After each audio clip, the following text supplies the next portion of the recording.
নমস্কার। আজকের গল্প প্রি বুকিং। গল্পের লেখক অভিষেক মুখার্জি, গল্প পাঠে নিলয়ের চরিত্রে অনিমেষ সরকার এবং গল্পের স্পেশাল এফেক্টসে সুরজিৎ, শুভমের চরিত্রে তনয় ঘোষ, দীপা এবং রিসেপশনিস্টের চরিত্রে দীপান্বিতা, সম্পাদনায় এবং পোস্টার ডিজাইনে রাজীব। গল্পটি ভালো লাগলে লাইক, শেয়ার এবং কমেন্ট করে চ্যানেলটিকে সাবস্ক্রাইব করবেন। শুরু হচ্ছে প্রি বুকিং। মহানগরের আধুনিকতা প্রতিনিয়ত সময়কে গ্রাস করছে। নগরকেন্দ্রিক মানসিকতা প্রতিনিয়ত পণ্যে পরিণত হচ্ছে। এইসব ভাবতে ভাবতে ব্যালকনিতে দাঁড়িয়ে ভালোবাসার শহরকে দেখতে দেখতে একটা সিগারেট ধরায় নিলয়। গত কয়েকদিন বৃষ্টি যেন পিছুই ছাড়ছে না। আচমকাই তার কলিং বেলের আওয়াজ কানে আসে। দরজা খুলে দেখে অনলাইনে যে বইটা অর্ডার দিয়েছিল সেটা এলো। মুকুন্দপুরের ঝাঁ চকচকে আবাসনের বাসিন্দা সে। পেশায় ও নেশায় লেখক পলাচন। সিগারেট খেতে খেতে সে ভাবতে বসে কি গল্প লিখবে আসন্ন পূজার সংখ্যার জন্য। প্রকাশক তাকে এখন থেকেই তাড়া দিচ্ছে। কবিতা লেখা তার দ্বারা আসে না, আর তার বিশ্বাস কবিতা যারা লেখে তারা নাকি ফাঁকিবাজ। দু চার কথায় বক্তব্য শেষ। পুজো সংখ্যার লেখা কি নিয়ে লিখবে কিছুতেই আইডিয়া মাথায় আসছে না। হঠাৎ করে তার ফোনের রিংটোন বেজে ওঠে, তার প্রিয় গান। তুমি ফিরে আসবে বলে তোমার প্রতীক্ষায় দিন গুনি, তুমি আসবে বলে তুমি ছিলে মনের কিনারায়, তুমি ছিলে ভালোবেসে আমারও প্রতীক্ষায়। হ্যালো, বল। কিরে, বাড়িতে আছিস? হ্যাঁ রে শুভম, আমি আর দীপা আসছি আড্ডা মারতে। সারাদিন বৃষ্টিতে বোর হচ্ছি। চলে গাড়ি পাবি? হ্যাঁ, ক্যাব পেয়ে যাব। ঘণ্টাখানেকের মধ্যে শুভম ও দীপা চলে আসে নিলয়ের বাড়িতে। এদিকে তারা আসার পরে বৃষ্টি যেন তার গতি বাড়িয়েছে। বেশ আড্ডা জমে উঠেছে।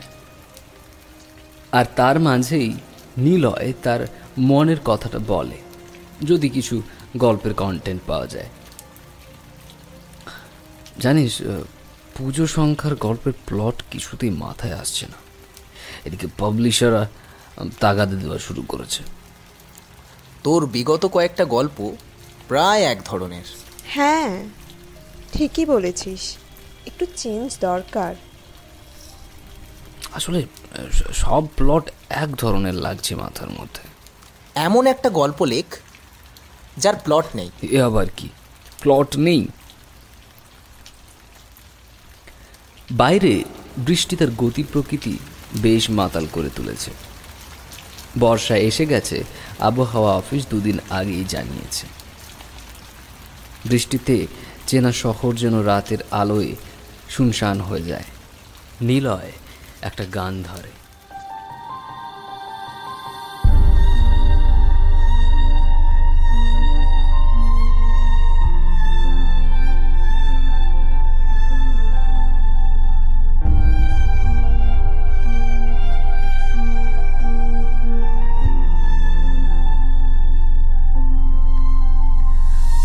বৃষ্টি নামে রাতের শহরে একা মেঘ হেঁটে যায়, কত কথা বলে যায় নিশি যাপনে।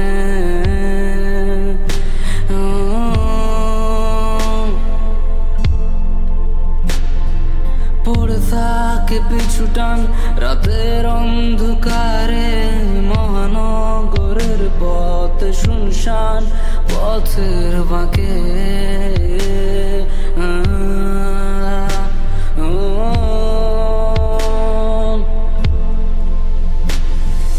বৃষ্টি নামে আলতো চুম্বনে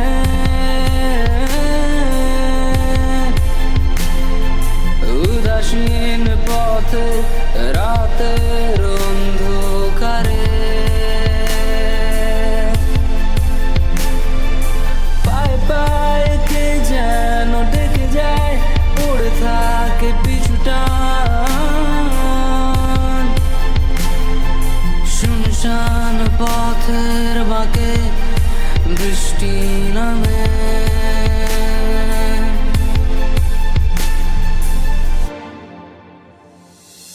চোখের জলে রঙিন ছোঁয়া ধীরা বেগেতে কাঁপছে গলা। সন্ধ্যা নামে দিনের শেষে চুপি সারে বেখেয়ালি পথে পড়ে থাকে পিছুটান রাতের অন্ধকারে। মহানগরের পথ শুনশান পথের বাঁকে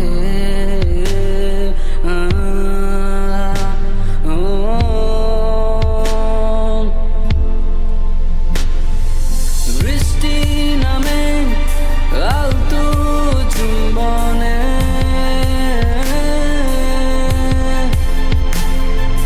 উদাসীন পথে রাতের অন্ধকারে পায়ে পায়ে কে যেন ডেকে যায়, পড়ে থাকে পিছুটান। শুনশান পথের বাঁকে বৃষ্টি নামে।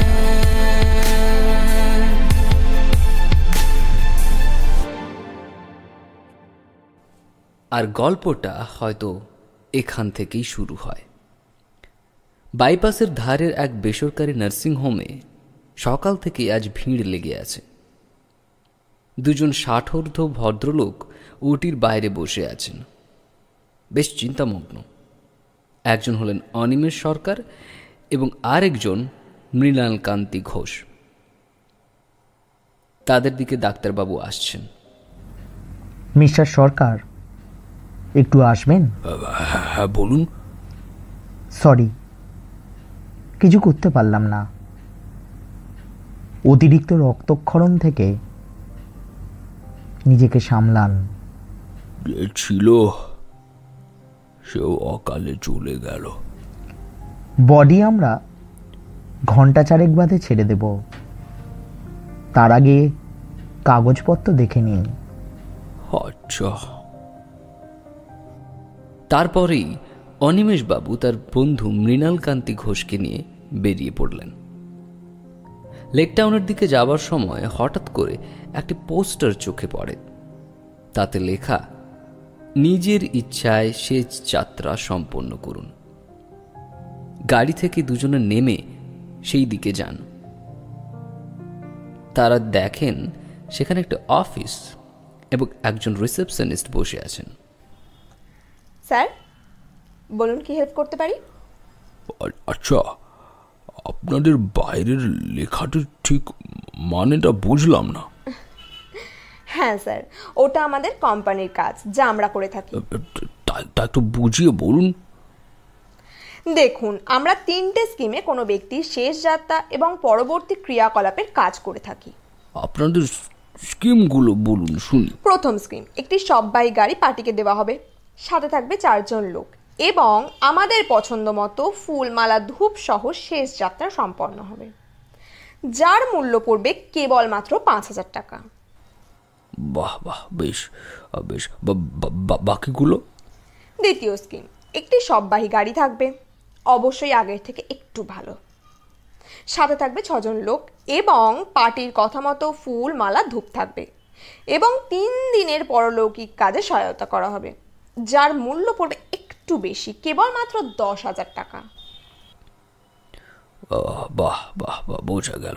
আর শেষ স্কিমটা? হ্যাঁ স্যার, আমাদের শেষ স্কিমটা একটু দামি, মানে কস্টলি। বডি পার্টির কথা মতো সব্বাই গাড়ি, টিউলিপ ফুল দিয়ে গাড়ি সাজানো, দামি ধূপ গোলাপের মালা এবং সাথে 10 জন লোক, আরও বেশ কিছু আইটেম। শেষকৃত্য সম্পন্ন হওয়ার পর সাধ্যের কাজ দায়িত্ব সহকারে আমাদের কোম্পানি সম্পন্ন করবে, যার মূল্য পড়বে 30,000 টাকা। বাহ বাহ, বেশ বেশ। হ্যাঁ স্যার, আমাদের এখন প্রি বুকিং অফার চলছে, মানে এখন বুকিং করলে 15% ডিসকাউন্ট। আমি আমি আমি শেষ স্কিমটা প্রি বুকিং করব। স্যার বডি কোথায়, মানে রেডি তো আনার জন্য? কেন বলুন তো? আসলে স্যার ডিটেলসগুলো চাই একটু। লিখুন নাম, অনিমেষ সরকার, বয়স 65, বাড়ি মুকুন্দপুর। স্যার বডি কোথায় আছে? আমি আমি অনিমেষ সরকার, আমার প্রি বুকিংটা করে রাখুন, আর ধরুন টাকা। মানে কি বলছেন স্যার? আমি যখন মারা যাব, আবার শেষ যাত্রা করার কেউ থাকবে না। এই কথা বলে তারা দুজন বেরিয়ে যান সেখান থেকে।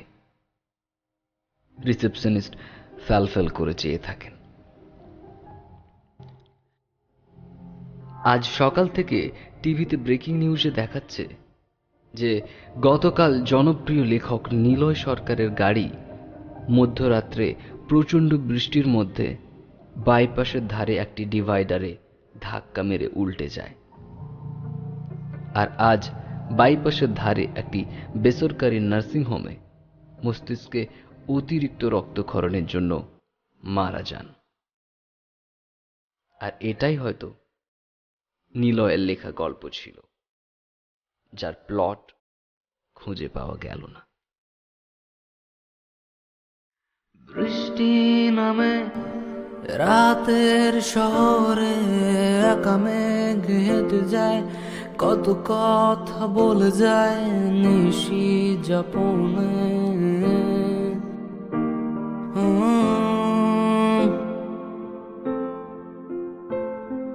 পড়ে থাকে পিছুটান রাতের অন্ধকারে, মহানগরের পথে শুনশান পথের বাঁকে।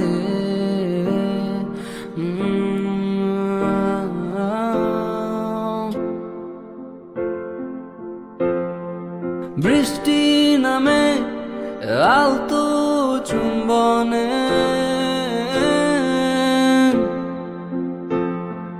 উদাসীন পথে রাতের অন্ধকারে। পায়ে পায়ে কে যেন ডেকে যায়, পড়ে থাকে পিছুটান শুনশান পথের বাঁকে। বৃষ্টি নামে